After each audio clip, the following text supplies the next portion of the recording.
नमस्कार भक्तों, स्वागत है आपका हमारे आध्यात्मिक चैनल में।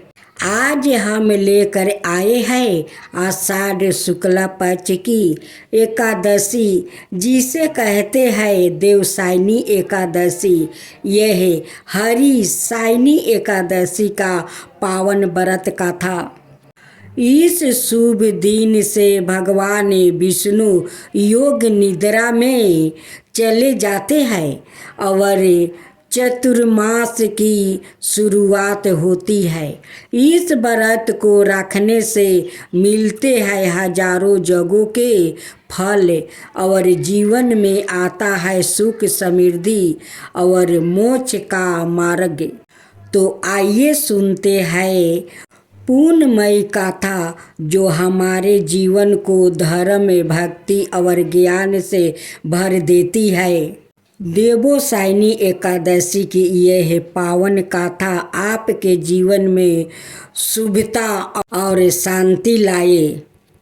आषाढ़ शुक्ल पक्ष की एकादशी को ही देवसायनी एकादशी कहा जाता है।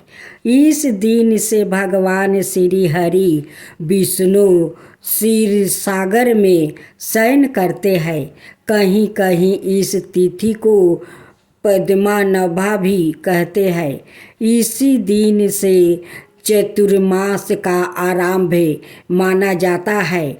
पुराणों में ऐसा भी मत है कि भगवान विष्णु इस दिन से 4 मास पैरते चतुर्मास ओ पाताल में राजा बलि के द्वार पर निवास करके कार्तिक शुक्ला एकादशी को लौटते हैं। यदि व्रती चतुर्मास का पालन विधि पूर्वक करे तो महाफल प्राप्ति होता है। देवसायनी एकादशी को देवसायनी महा एकादशी, थोली एकादशी, हरि देवसायनी, पद्मनाभा सायनी और प्रबोधिनी एकादशी भी कहा जाता है। देवसायनी एकादशी को प्रात काल उठे, इसके बाद घर की साफ सफाई करे और नित्य कर्म से निवृत्त हो जाए। स्नान करे, गंगा जल का घर में छिड़काव करे। घर के पूजन स्थान किसी भी पवित्र स्थल पर प्रभु श्री हरि विष्णु की सोने, चांदी, तांबे अथवा पीतल की मूर्ति की स्थापना करें।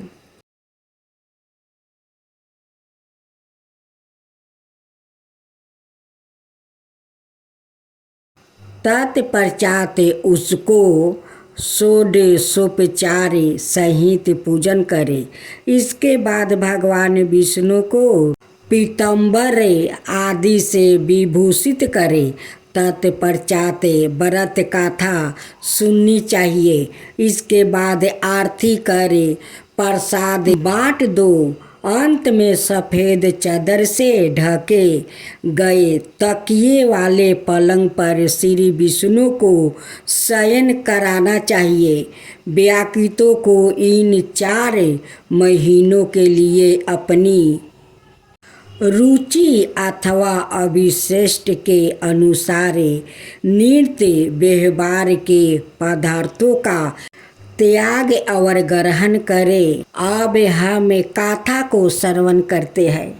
धर्मराज युधिष्ठिर ने कहा, हे केशवा, आषाढ़ शुक्ल पक्ष एकादशी का क्या नाम है? इस व्रत के करने की विधि क्या है और किस देवता का पूजन किया जाता है? श्री कृष्ण कहने लगे कि हे युधिष्ठिर, जिस कथा को ब्रह्मा जी ने नारद जी से कहा था वही मैं तुमसे कहता हूँ। एक समय नारद जी ने ब्रह्मा जी से यही प्रश्न किया था। तब ब्रह्मा जी ने उत्तर दिया कि हे नारद, तुमने कलियुगी जीवों के उद्धार के लिए बहुत उत्तम प्रश्न किया है, क्योंकि देवसायनी एकादशी का व्रत सब व्रतों से उत्तम है। इस व्रत से समस्त पाप नष्ट हो जाते हैं और जो मनुष्य इस व्रत को नहीं करते वो नरक गमी होते हैं। इस व्रत के करने से भगवान विष्णु प्रसन्न होते हैं। इस एकादशी का नाम पद्मा है। इसे देवसायनी एकादशी, विष्णु शयनी एकादशी, आषाढ़ी एकादशी और हरि शयनी एकादशी के नाम से भी जाना जाता है। अब मैं तुमसे एक पौराणिक कथा कहता हूँ, तुम मन लगाकर सुनो। सूर्या वंश में मंधाता नाम का एक चक्रवर्ती राजा हुआ था, जो सत्यवादी और महान प्रतापी था। वो अपनी प्रजा का पुत्रा की भांति पालन किया करता था। उसकी सारी प्रजा धन धनाई से भरपूर और सुखी थी। उसके राज्य में कभी अकाल नहीं पड़ता था। एक समय उस राजा के राज्य में 3 बरस तक वर्षा नहीं हुआ और अकाल पड़ गया। प्रजा अन्न की कमी के कारण अत्यंत दुखी हो गई। अन्न के ना होने से राज्य में यागदी भी बंद हो गई। एक दिन प्रजा राजा के पास जाकर कहने लगी कि हे राजा, सारी प्रजा तराही तराही पुकार रही है, क्योंकि समस्त विश्व की दृष्टि का कारण वर्षा है। वर्षा के अभाव से अकाल पड़ गया है और अकाल से प्रजा मर रही है। इसलिए हे राजन, कोई ऐसा उपाय बताओ जिससे प्रजा का कष्ट दूर हो। राजा मंधाता कहने लगे कि आप लोग ठीक कह रहे हैं। वर्षा से ही अन्न उत्पन्न होता है और आप लोग वर्षा न होने से अत्यंत दुखी हो गया है। मैं आप लोग के दुखों को समझता हूँ। ऐसा कहकर राजा कुछ सेना साथ लेकर वन की तरफ चल दिया। वो अनेक ऋषियों के आश्रम में भ्रमण करता हुआ और अंत में बर्मा जी के पुत्र अंगिरा ऋषि के आश्रम में पहुँच गया। वहाँ राजा ने घोड़े से उतरकर अंगिरा ऋषि को प्रणाम किया। मुनि ने राजा को आशीर्वाद देकर कुशल क्षेम के पश्चात उनसे आश्रम में आने का कारण पूछा। राजा ने हाथ जोड़कर मिनती भाव से कहा कि हे भगवान, सब प्रकार से धर्म पालन करने पर भी मेरे राज्य में अकाल पड़ गया है। इससे प्रजा अत्यंत दुखी है। राजा के पापों के प्रभाव से ही प्रजा को कष्ट होता था। ऐसा शास्त्रों में कहा गया है। जब मैं धर्म अनुसार राज्य करता हूँ तो मेरे राज्य में अकाल कैसे पड़ गया, इसके कारण का पता मुझको अभी तक नहीं चल सका। अब मैं आपके पास इसी संदेह को निवारण करने के लिए आया हूँ। कृपा करके मेरे इस संदेह को दूर कीजिए, साथ ही प्रजा के कष्ट को दूर करने का कोई उपाय बताइए। इतनी बात सुनकर ऋषि कहने लगे कि हे राजन, यह सतयुग सब युगों में उत्तम है। इसमें धर्म को चरण सम्मिलित है अर्थात इस युग में धर्म की सबसे अधिक उत्पत्ति है। लोग ब्रह्मा की उपासना करते हैं और केवल ब्राह्मणों को ही वेद पढ़ने का अधिकार है। ब्राह्मण ही तपस्या करने का अधिकार रख सकते हैं, परंतु आपके राज्य में एक सूर्य तपस्या कर रहा है। इसी दोष के कारण आपके राज्य में वर्षा नहीं हो रही है। इसलिए यदि आप प्रजा का भला चाहते हैं तो उस सूर्य का वध कर दो। इस पर राजा कहने लगा कि महाराज, मैं उस नीच अपराध तपस्या करने वाले सूर्य को किस तरह मार सकता हूँ? आप इस दोष से छूटने का कोई दूसरा उपाय बताइए। तब ऋषि कहने लगे कि हे राजन, यदि तुम अन्याय उपाय जानना चाहते हो तो सुनो। आषाढ़ मास के शुक्ल पक्ष की पद्मा नाम की एकादशी का विधि पूर्वक व्रत करो। व्रत के प्रभाव से तुम्हारे राज्य में वर्षा होगी और प्रजा सुख प्राप्ति करेगी, क्योंकि इस एकादशी का व्रत सब सिद्धियों को देने वाला है और समस्त अपराधों को नाश करने वाला है। इस एकादशी का व्रत तुम प्रजा, सेवक और मंत्रियों सहित करो। मुनि के इस वचन को सुनकर राजा अपने नगर को वापस आया और उसने विधि पूर्वक पद्मा एकादशी का व्रत किया। उस व्रत के प्रभाव से वर्षा हुई और प्रजा को सुख पहुंचा। अत इस मास की एकादशी का व्रत सब मनुष्यों को करना चाहिए। यह व्रत इस लोक में भोग और परलोक में मुक्ति को देने वाला है। इस कथा को पढ़ने और सुनने से मनुष्यों को समस्त नाशों को प्राप्ति होता है। अब सुने एकादशी माता की कथा। भगवान विष्णु बोले, हे इंद्र, ऐसा मायावी दैत्य कौन है जिसने सब देवताओं को जीत लिया है? उसका क्या नाम है? उसमें कितना बल है और किसके आश्रय है और उसका स्थान कहाँ है? यह सब मुझसे विस्तार पूर्वक कहो। भगवान के ऐसे वचन सुनकर इंद्र बोले, हे सर्वव्यापी भगवान, प्राचीन समय में चंद्रावती नगरी में नारी जंघ नाम का एक राक्षस था। उसी के महापरिक्रमी और लोक विख्यात मूर नाम का पुत्रा ने सब देवताओं को स्वर्ग से निकाल कर वहाँ अपना अधिकार कर लिया है। वो इंद्र, अग्नि, वरुण, यम, बाहु, ईशा, चंद्रमा, नैतिरथ आदि सबके स्थान पर अधिकार करके और सूर्या बनकर आप ही प्रकाश करता है। सवाई मेघ बन बैठा है और सबसे अजय है। हे असुर निकंदन, उस दुष्टों को मारकर देवताओं को निर्भय बनाइए।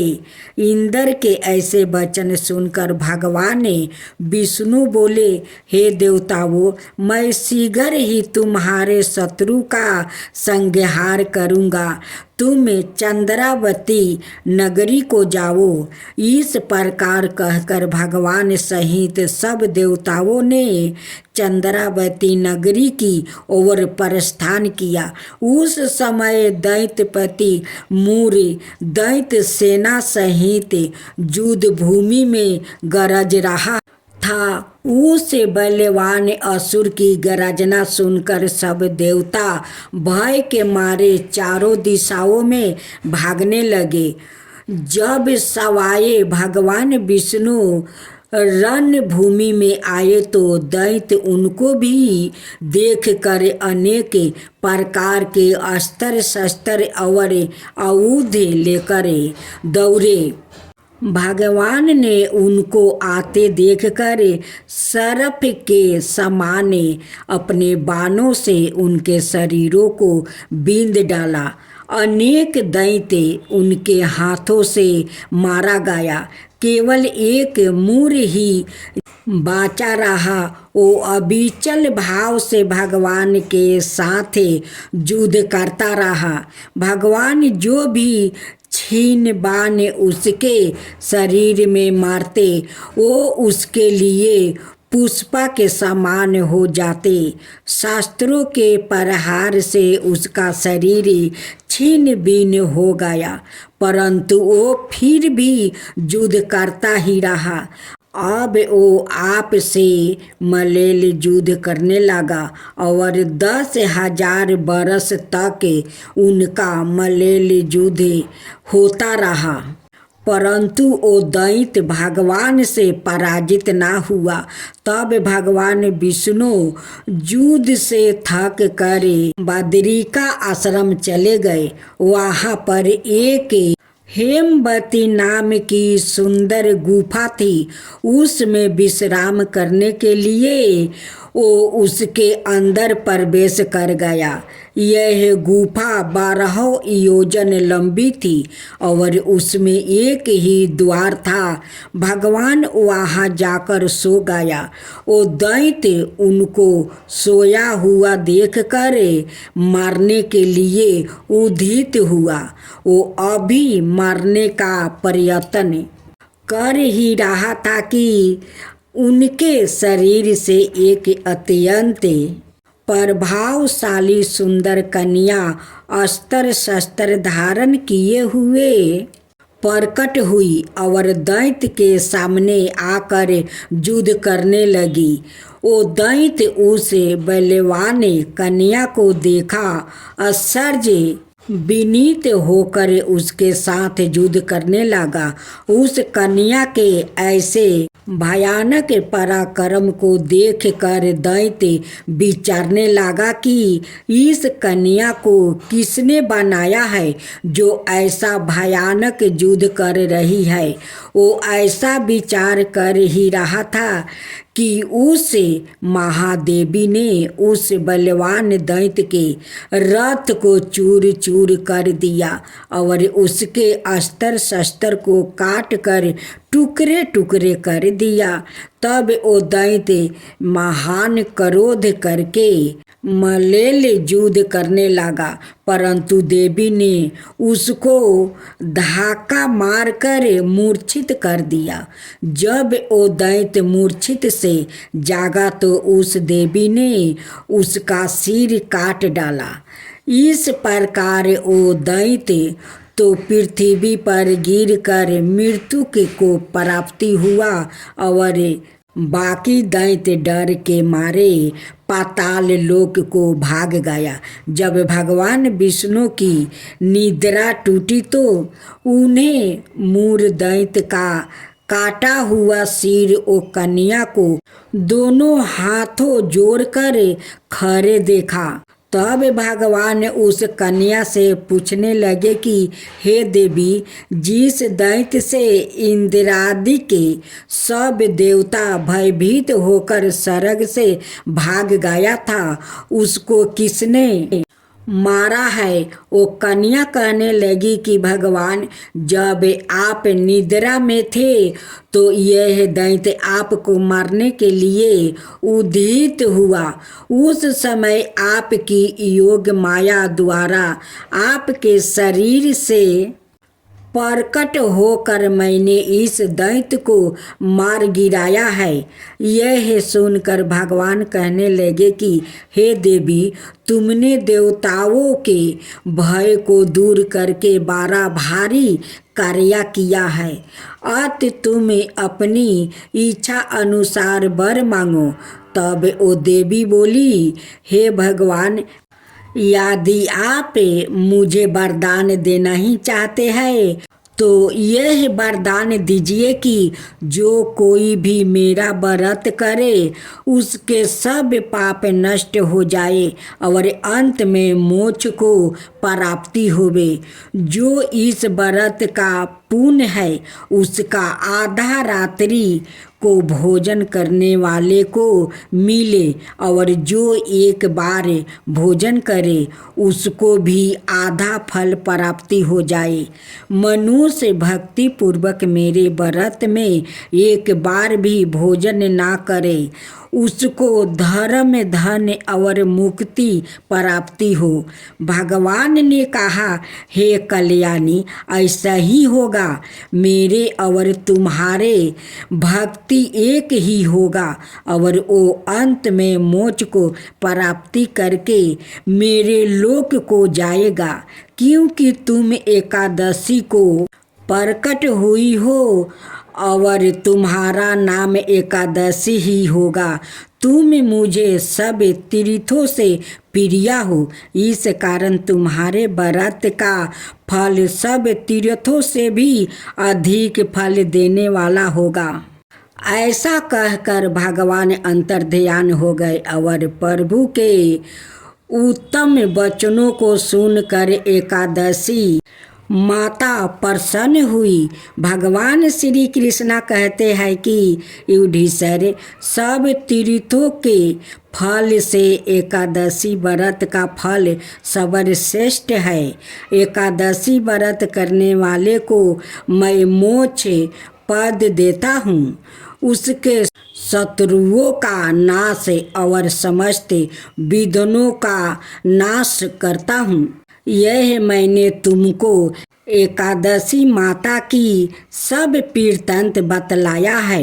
एकादशी माता पापों को नष्ट करने वाली है और सिद्धियों की देने वाली है। उत्तम पुरुषों को दोनों पक्ष की एकादशियों समान ही सामना करना चाहिए, कोई भेदभाव नहीं समझना चाहिए। जो मनुष्य इस एकादशी के महात्म्य को पढ़ता अथवा सुनता है उसको अश्वमेध यज्ञ का फल प्राप्ति होता है और वो करोड़ों बरस तक विष्णु लोक में वास करता है, वहाँ भी उसका पूजन होता है। जो मनुष्य एकादशी माता की महात्म्य के चौथे भाग को पढ़ता है उसके भी अनेक पाप नष्ट हो जाते हैं। विष्णु धर्म के बराबर दूसरा कोई धर्म नहीं है और एकादशी व्रत के समान और कोई दूसरा व्रत नहीं है।